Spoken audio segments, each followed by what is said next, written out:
Hello, everyone, and welcome back to the channel. Today, we're gonna have two stories, man. One from Utah and another from Texas. One's about poaching of elk, and the other one's about smuggling of deer for profit. Weird stuff going on in the world today, man. What is going on? Because I don't know. The last couple of weeks have just been crazy with stories. Like last week, the Frankenstein sheep, a guy smuggling deer semen from Kyrgyzstan, which is in a video you can find on the YouTube channel as well, and then poaching of eagles and selling those to Indian tribes and other rituals and stuff too. Our planet's wildlife faces countless challenges. Some of the most insidious threats come directly from human actions. Those include poaching and illegal wildlife trafficking. And today we'll delve into two recent cases, one in Nevada and the other in Texas, that highlight the devastating impact of these crimes and the tireless efforts of game wardens to protect our natural heritage. Things you crazy people are doing trying to get away with. Stop. Along the rugged border between Nevada and Utah, a disturbing pattern of elk poaching has emerged. Nevada game wardens are investigating two separate incidents where majestic bull elk were illegally killed. Their antlers were stolen and their bodies left to rot. Wow, they're actually decapitated. We'll figure out later on. Just decapitating elk to take their own. It's just a crazy world we live in. These weren't mistakes by inexperienced hunters. These were deliberate acts of theft, robbing the people of Nevada of their natural resources. That's just it too, but it looks bad to the hunters, for some reason, on the hunters. But the first incident occurred over Labor Day weekend near Uvada, Nevada. That's a crazy name. A bull elk was found decapitated just a mile and a half from the Utah border. Investigators suspect the poacher used a spotlight and may reside in Utah. Cross borders again to do some poaching, potentially taking advantage of the archery elk hunt underway on the other side of the border. The second incident took place in December near Reed Cabin Summit. Another bull elk was shot and left to waste. Its antlers were removed shortly after. Man. This crime occurred immediately after the close of Nevada's elk hunt and coincided with the open hunts in nearby Utah, raising further suspicions of cross-border poaching. Same guy, maybe, probably, possibly. They're saying he came from Utah, or someone came from Utah for both of the suspicions. These aren't just violations of hunting regulations. Poaching is a felony in Nevada, as a serious crime undermines conservation efforts and disrespects the ethical hunters who follow the rules. Exactly. Shouldn't be punished for the actions of criminals ever. Especially these gun grabs, even. Like, people want to ban guns, but the actions of criminals can't do that. That's not how society works. You can't punish law-abiding citizens for the actions of criminals. But it is also our responsibility to call these people out. These poachers and these bad people. If you see something, report it. I'll leave the numbers down in the description also. But poaching is a felony. These people should be dealt with, man. Game wardens are now appealing to the public for help. Even the smallest piece of information could be the key to bring these poachers to justice. And they gotta leave those numbers in the description.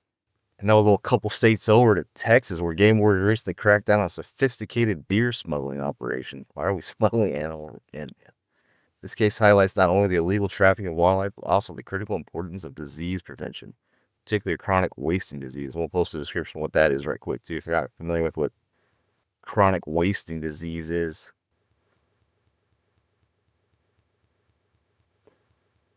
The investigation began with a routine traffic stop in Montgomery County. Game wardens discovered 7 white-tailed deer being transported illegally. That's kind of crazy. Where do you even put 7 deer? These deer destined for release on private property were ghost deer, lacking the required identification and documentation. Ghost deer. These things are alive. You transported these smuggling 7 live deer? Where do they get them from? But why? There's no way you trapped 7 deer, put them in your truck, and brought them across the border. That's crazy. That's real. But the 2 men involved, a South Texas deer breeder and his partner, were arrested and faced a multitude of charges. The breeder alone faced 41 counts related to everything from traffic violations to serious breaches of Texas Parks and Wildlife Code. Now you're getting traffic violations too. Man, a routine traffic stop. You never know what's going to happen in the routine traffic stop. They got 7 smuggled deer. What are these people thinking, man? Money. It's all about money. It's always about money. The heart of the case revolved around the suspect's attempt to circumvent CWD testing and monitoring requirements. By moving deer without proper identification, they pose a significant risk to both captive and wild deer population. Put themselves at risk, put the deer at risk, putting everyone else at risk, putting their own resources at risk. It's kind of stupid. And for what? But the testing did reveal that there was no presence of CWD, which is good, man, right? However, the potential consequences for its operations are immense, threatening the state's valuable deer breeding industry and the multi-billion-dollar hunting economy. Yeah. There's no reason for us to like lose hunting privileges over this stuff. Stop. I don't know. It's just crazy. But again, we'll put the Texas numbers down in the description too. Put in your phone, you see something crazy, just say something. It might save us. You know what I mean? Some money, some resources. But these two men were ultimately convicted on numerous counts in order to pay significant fines. This case, severe as powerful deterrent, demonstrated that Texas takes wildlife crime seriously. That's good. They got a Frankenstein a deer, got 6 months. I think a $20,000 fine. Nuts, dude. But while geographically distant, these two cases share a common thread: a blatant disregard for wildlife and the laws that protect them. Whether it's the senseless killing of an elk for their antlers or the reckless smuggling of deer, these crimes threaten the delicate balance of our ecosystem. Yeah, stop doing that.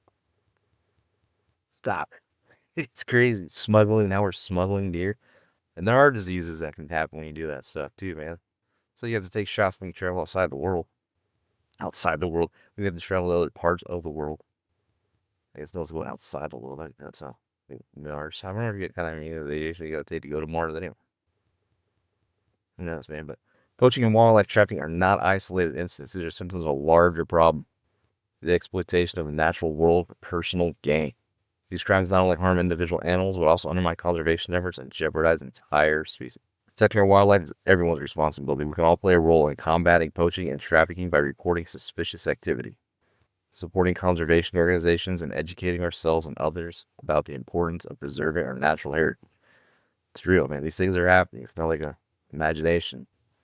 We hear about them, but sometimes they just seem unreal, unfathomable. Like people will go out of their way to do the things that they're doing. But that's what we're gonna do on this channel: is bring it to light as much as possible. We got 2 more stories coming this week. I've got next week. It's already filled out. Like, it doesn't stop.